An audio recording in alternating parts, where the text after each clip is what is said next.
Bonjour à tous. Merci beaucoup aux organisateurs de m'avoir donné l'occasion de vous présenter aujourd'hui. Dans la présentation, je vais vous parler des commotions cérébrales et du système de vision. Donc, avant de commencer, j'ai quelques divulgations à vous faire. Je n'ai qu'une relation financière avec les procédures et les sujets abordés lors de cette présentation. Cependant, j'ai reçu des fonds liés à la recherche sur les commotions cérébrales des National Institutes of Health, Vision Therapy Canada et du Canada Optimic Education et du Trust Fund et du Center for Innovation Research Hong Kong. Donc, premièrement, lorsque je parle ici du système de vision, je parle ici des yeux et je parle de sa connexion au cerveau. L'œil est responsable de la collecte d'informations visuelles. La lumière entre dans l'œil, elle est focalisée par la frappine et elle transmet ensuite l'information par le cerveau dans le nerf optique. Une fois que l'information atteint le cerveau, elle est traitée et interprétée et ça, c'est notre système perceptif. Un autre système important à considérer lorsqu'on prend en compte le système de vision et la commotion cérébrale est le système vestibulaire. Ce système est relié à l'oreille interne et contrôler notre équilibre et notre conscience spatiale. Lorsqu'il est question de commotion cérébrale, et dans les diapos, vous allez voir quelques différents symptômes ressentis. Nombre de symptômes sont liés au système visuel. Et ce qui est intéressant, c'est que lorsqu'on regarde tous les symptômes associés, donc, voilà ici des symptômes communs que l'on peut voir dans une clinique d'optométrie. Et si, par exemple, ils n'ont pas de commotion cérébrale, là, c'est vraiment différent, mais vous voyez ici qu'il y a beaucoup de chevauchement entre ces symptômes et ceux qui ont vécu des commotions cérébrales. Et si nous regardons ici les recherches, c'est vraiment fascinant. Les recherches démontrent que 90 des patients qui ont subi une commotion cérébrale éprouvent des symptômes visuels pendant leur établissement. Il est important de noter que les symptômes de vision sont également fréquemment ressentis par des gens qui n'ont pas d'antécédent de commotion cérébrale et cela peut inciter des prestataires de soins de santé mentale à recommander un examen de la vue, particulièrement chez les adolescents. Donc, le système vestibulaire est très important lorsqu'on parle de commotion cérébrale, même si lorsqu'on y pense, du système visuel et le système vestibulaire, deux points sont très importants. Il y a des problèmes de vision et cela est un symptôme courant chez les patients souffrant de commotion cérébrale. Il y a aussi la sensibilité lumineuse d'émotion. Il y a aussi la difficulté à faire le suivi des objets. Les autres symptômes sont aussi du commun, comme aussi notre univers spatial, dépendant où nous sommes et le problème de navigation que l'on peut avoir. Parmi les problèmes, il y a aussi les visions doubles. Il y a aussi les gens changent. Il y a aussi l'adaptation à l'obscurité. Et c'est la différence de passer d'une pièce sombre à une pièce très éclairée. Donc, pour vous donner un peu plus de détails, ce qui est très important, c'est que lorsque nous regardons de très près, c'est un système très important parce que c'est un peu comme un appareil photo. Ce système permet de rendre le texte plus agréable et plus clair. Et c'est ce système, au fur et à mesure que l'on vieillit, on commence à voir qu'on a besoin d'une aide de lecture pour voir clairement le texte. Si votre système d'accommodation ne fait pas une mise au point précise de ce texte, celui-ci peut apparaître flou, ce qui rend difficile la navigation à l'école, au bureau ou dans les milieux de travail. Et sinon, on voit toujours les textes qui sont difficiles à lire et c'est très difficile. Et en plus du système d'accommodation, nous disposons également d'un système de convergence qui nous permet à nos yeux de se tourner vers l'intérieur lorsqu'ils regardent quelque chose. Cela permet à nos yeux de regarder euh, et de changer notre vision quand nous regardons un objet de loin ou de proche. Et ce système est crucial pour maintenir le point sensible de notre vision, la macula, sur les informations visuelles que nous regardons. Les problèmes de convergence sont assez courants après une commotion cérébrale. Beaucoup de gens peuvent avoir de la difficulté à maintenir la convergence. Donc, à ce moment-là, ce n'est pas que le texte ici va être flou, mais c'est qu'on pourrait avoir de la difficulté à le garder unique. Il peut résulter en effet espèce d'effet fantôme, un dédoublement du texte, ce qui peut être présent en permanence ou s'aggraver avec la fatigue. Vous pouvez voir d'avoir ce côté flou peut rendre la lecture très difficile. En plus des problèmes de mise au point, les mouvements oculaires peuvent également être perturbés suite à une commotion cérébrale. Cela peut affecter les fixations, la stabilité du regard, les poursuites en saccade, et cela peut changer notre façon de voir si on est près ou de loin. Par exemple, si on regarde par exemple ce point, notre vision devrait être stable. On serait capable d'avoir un bon point de vue et de bien interpréter cette information. Mais après une commotion cérébrale, les fixations peuvent devenir plutôt agitées plutôt que nettes et stables, ce qui rend beaucoup plus difficile la lecture, la concentration précise et des tâches qui nécessitent une attention visuelle. Lorsque on parle de poursuite, cela implique généralement que les juges suivent un objet de près représenté par un objet gris, en ce cas, ce qui peut être perturbé. Cependant, suite à une commotion cérébrale, le mécanisme suivi de nos yeux peut présenter des problèmes, car il ne suit pas aussi précisément que nous le souhaiterons. Et cela peut créer divers problèmes, non seulement pour la lecture ou le travail de près, mais aussi pour les sports. Ou alors, essayer de suivre une puck au hockey ou un ballon de football ou se déplacer sur le terrain. Lorsque nos poursuites oculaires sont perturbées, la précision de nos mouvements peut être affectée et peut parfois être plus lent que la normale, ce qui fait qu'il faut 2 ou 3 mouvements oculaires pour arriver au bon endroit. Il est important de noter qu'en plus de cet onde visuelle, de nombreux patients présentent des déficits de vision à la suite d'une commotion cérébrale, ce qui peut être une problématique pendant la récupération. La bonne nouvelle, toutefois, c'est que les optométristes peuvent effectuer des examens pour déterminer si les déficits visuels sont présents. Ces examens se composent généralement de 2 parties. Ceux-ci peuvent faire une évaluation structurelle pour vérifier la santé de l'œil et de la prescription, et une évaluation de la fonction visuelle pour vérifier le système d'accommodation des mouvements oculaires ainsi que d'autres facteurs. Parce que n'oubliez pas que nos yeux sont dans notre tête, et puis si on reçoit un coup à la tête, alors il peut avoir des dégâts.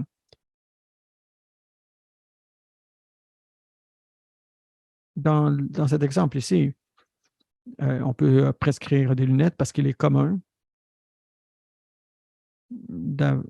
que les lunettes puissent avoir une petite mise à jour suite à une commotion cérébrale. Et cela est très différent avant la commotion cérébrale. Donc, il faut vraiment être capable de voir quels sont les symptômes et la santé oculaire.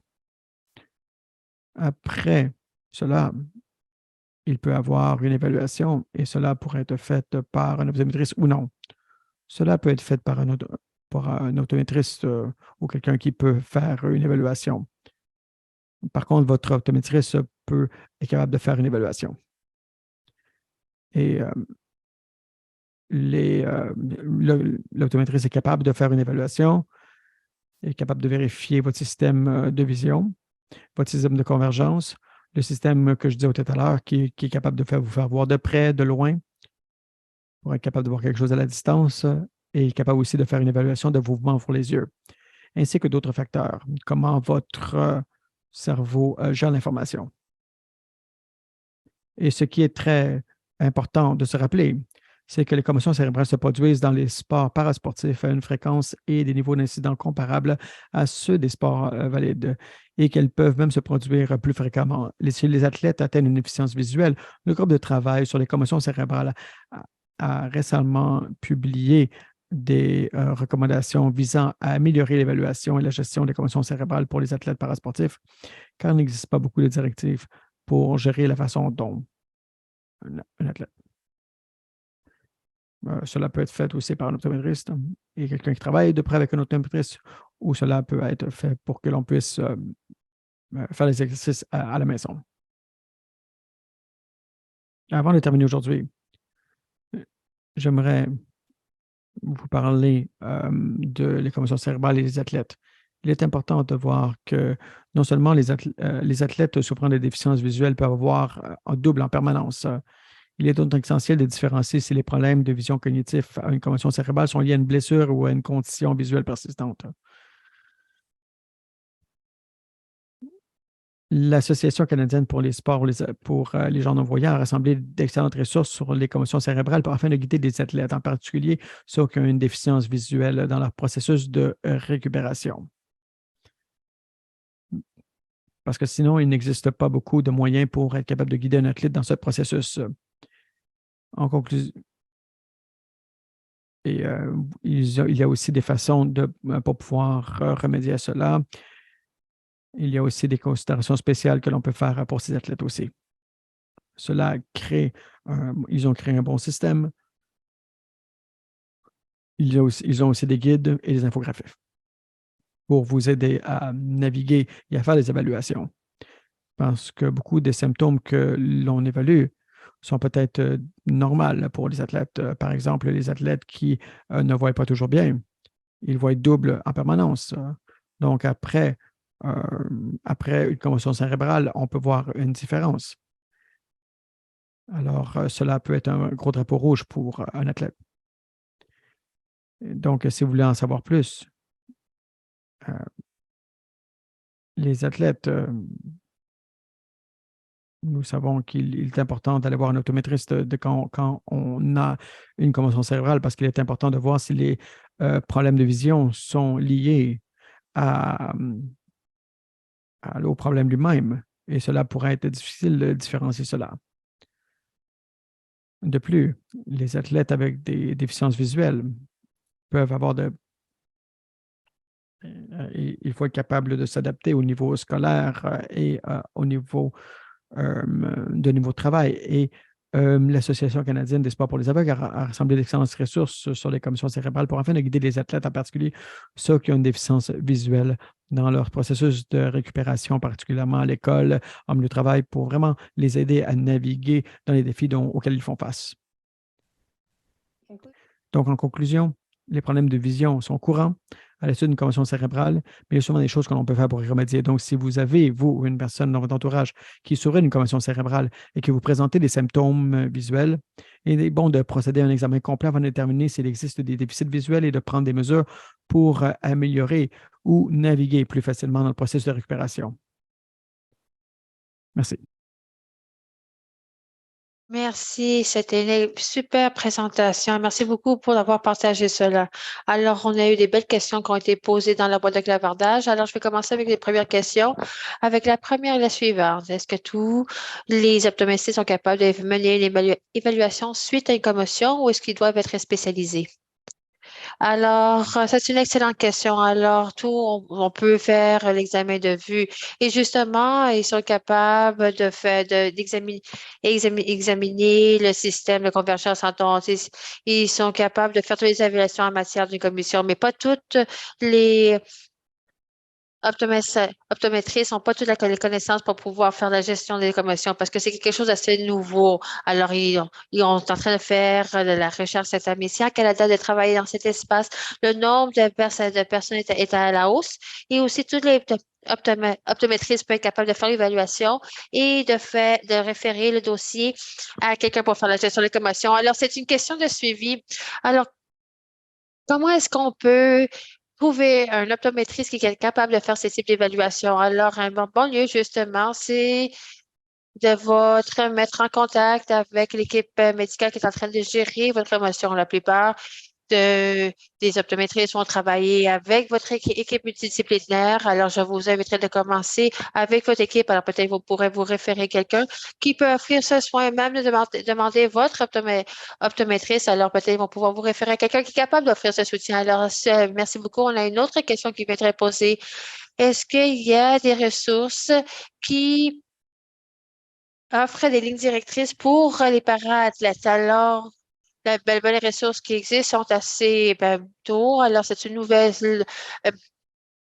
champ de recherche en naissance. Alors, c'est de retour au travail, retour à l'éducation pour ces athlètes pour voir comment on peut gérer ces transitions. Et par tout le groupe de construction et parasport est en train d'une déclaration de positionnement. Je pense que les lignes directrices les plus faciles à suivre en matière d'évaluation lorsqu'ils commencent. Super, merci beaucoup. Alors, pour nos auditeurs, nous avons ces déclarations de consensus sur notre site web. Alors, si vous aimeriez d'apprendre davantage, vous pouvez aller visiter notre site web du Cirque. Merci beaucoup. Alors, merci beaucoup d'avoir énumérer ces ressources. On a quelques questions supplémentaires. La prochaine question, est-ce que vous recommandez d'inclure un optométriste dans l'équipe de gestion des commotions cérébrales de chaque athlète ou un athlète ne devrait-il consulter uniquement un optométriste qui s'y concerne des déficits visuels ou vestibulaires? Alors, en tant qu'optométriste, j'aimerais vraiment d'avoir une blessure à la tête parce que pouvoir s'examiner une blessure, parce que justement, les yeux se trouvent dans la tête. Alors, d'avoir accès au financement et à l'accès, l'optométriste, c'est pas toujours couvert par l'assurance. Alors, si vous avez des symptômes persistants, c'est vraiment important que vous chercher l'avis d'un optométriste pour entamer la récupération. Pour nos auditeurs, si vous voyez des déficits, entre autres, on vous encourage aux athlètes d'obtenir tout le soutien qui est nécessaire. Alors, une autre question que j'ai pour vous, si vous avez le temps, quels sont des exemples d'exercices de thérapie visuelle? Alors, des exemples d'exercices de thérapie visuelle, ce sont des exercices que j'utilise. Alors, par exemple, des patients qui me regardent un C plus proche et par la suite avec un C plus loin. Et de voir justement de mesurer leur capacité de faire ces changements. Des fois, c'est travers optique pour forcer les yeux à bouger. Alors, par exemple, c'est justement comme des poids dans un gym. Alors, on peut faire des exercices pour, par exemple, avec différentes cibles. Alors, on a besoin de forcer les yeux de s'arrimer pour s'assurer qu'ils sont précis. Ça, c'est fort intéressant. On a une dernière question ici.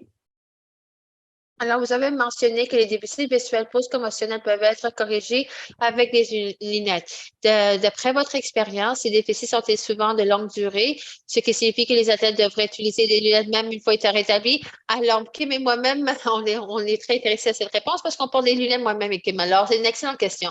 Alors, des fois, dans mon expérience avec des athlètes, et surtout ils sont capables de voir correctement, mais ils vont faire un effort plus accru parce qu'ils sont en train d'utiliser leurs muscles dans les yeux pour bien voir.